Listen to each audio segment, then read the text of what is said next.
ଭାରତର ସ୍ୱାଧୀନତା ସଂଗ୍ରାମ ଇତିହାସରେ रणपुर एक गौरवमय इतिहास जोड़ी हो रही जोठी अर्जुन राउतଙ୍କ भूमिका थिला अन्यतम। 1938 मसीहा शेष आड़कू रणपुर प्रजामंडल विद्रोह जोर धरिला।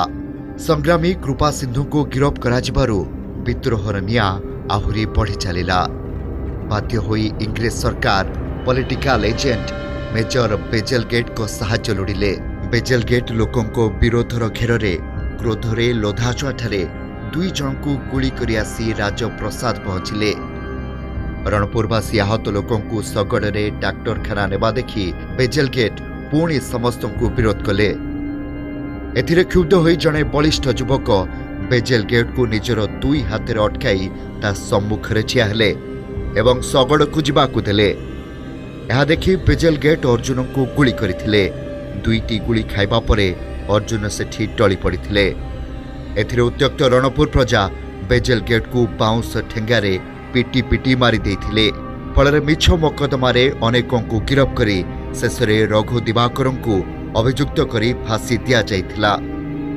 गर्व और गौरवर कथा बेजेलगेट को हत्या करा जाइथिबा बाउंस ठेंगा एबे भी ब्रिटिश पार्लियामेंट रे शोभा पाउछि। आउ एही हत्याकांड एते नृशंस थिला जे इंग्रेज अभिधान रे नृशंस हत्या पाई एक शब्द सृष्टि होइथिला बेजेलगेटेड।